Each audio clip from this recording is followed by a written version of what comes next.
Nah, sebelum kamu lanjut nonton video ini, aku pengen kamu untuk subscribe this channel, nyalakan loncengnya juga ya.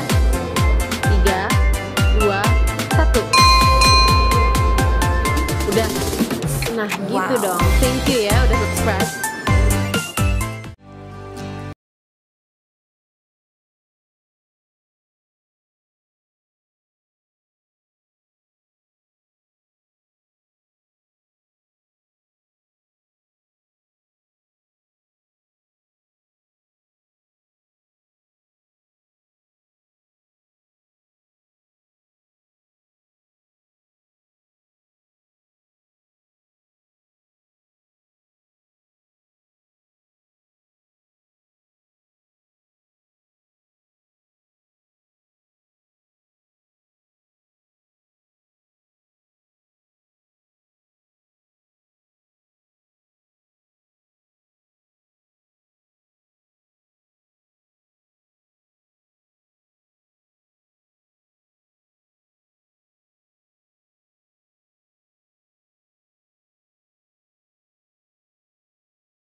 Pulau yang cukup luas, lebih luas dari Pulau Jawa.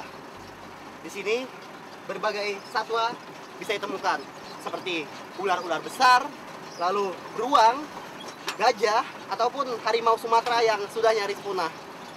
Lihat, ini adalah hutan di mana masih banyak sekali pohon-pohon bakau.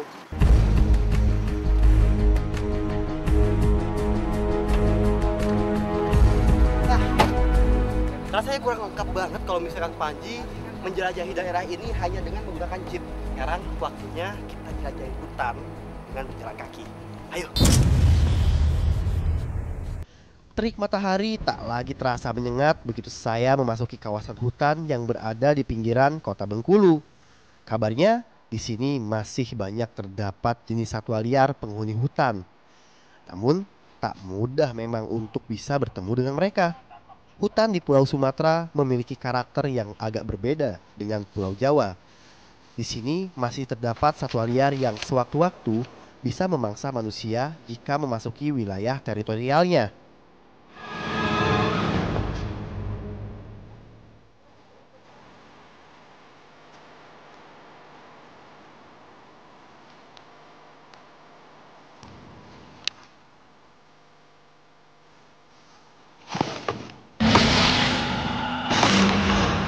Dia langsung nyerang.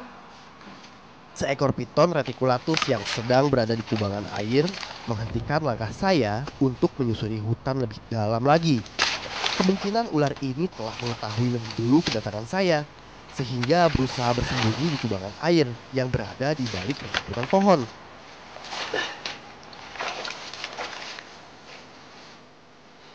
Perbedaan saja kembang yang ada di Pulau Jawa dan yang ada di Pulau Sumatera itu dari corak warnanya.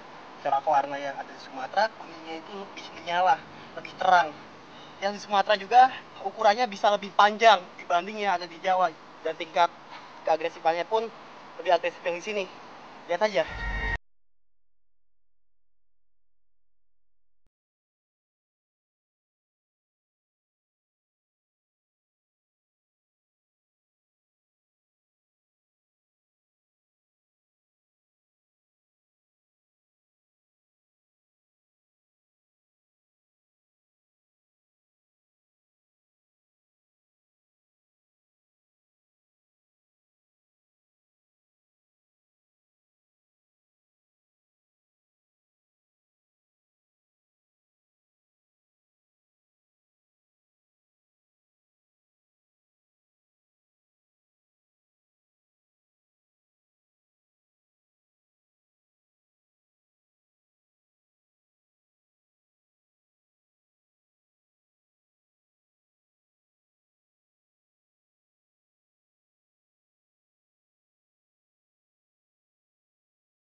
Setelah beberapa jam berjalan menyusuri hutan, saya pun sampai di sebuah sungai yang memiliki lebar sekitar 300 meteran.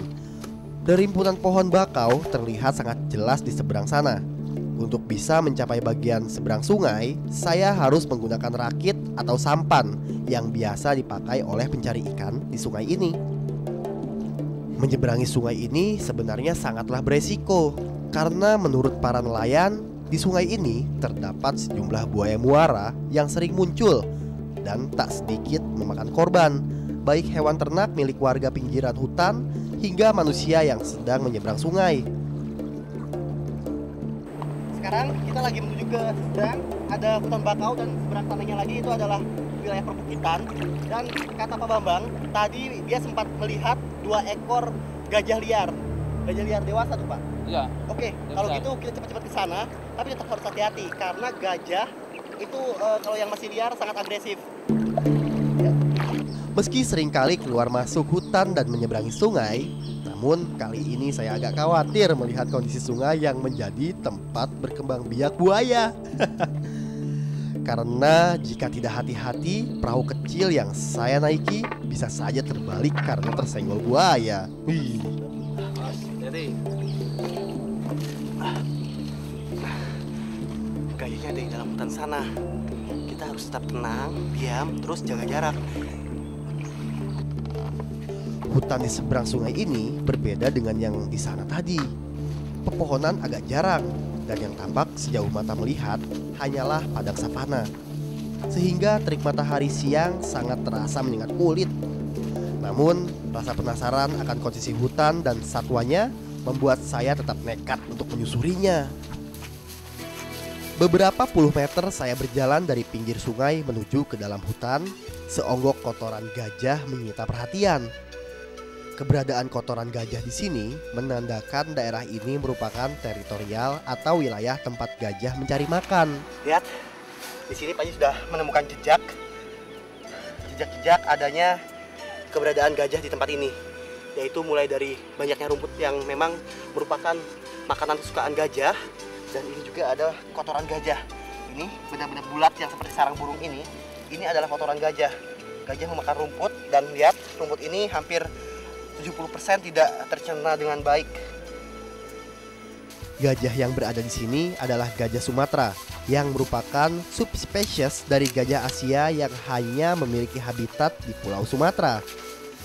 Gajah Sumatera berpostur jauh lebih kecil daripada subspesies gajah India. Sedangkan populasinya kini semakin menurun dan terancam punah. Akhirnya Pak Ji bisa melihat gajah liar Sumatera. Lihat ini. Ada 2 ekor. Sepertinya itu adalah induk dan anaknya. Mereka sedang mencari makan di ladang rumput ini. Pak Ji harus tetap hati-hati. Barangkali di sekitar sini masih ada yang lain. Habitat gajah Sumatera bisa berupa hutan primer, hutan sekunder, bahkan daerah pertanian pun disukai oleh mamalia besar ini. Namun yang paling disukai oleh gajah yaitu hutan dataran rendah seperti tempat ini. Hewan ini sangat cantik sekali, hewan yang luar biasa. Satwa yang kuat, memiliki belalai dan daging yang sangat cantik. Ya. Pak Ji harus tetap menjaga jarak aman karena bila terlalu dekat, Pak Ji khawatir induk gajah akan marah. Karena biasanya gajah merasa bahwa manusia adalah ancaman utama bagi mereka sekarang. Lihat, sekarang mereka sudah mulai menghadap ke arah sini. Hanya harus agak menjauh sekarang. Oke, ayo. Gajah Sumatera umumnya hidup dalam kelompok berbasis matrikal, dipimpin oleh betina tua berumur sekitar 50 tahunan. Jumlah anggota kelompoknya pun bervariasi, dari 2 hingga 8 ekor per kelompoknya. Bahkan dalam kelompok besar bisa mencapai 9 hingga 45 ekor.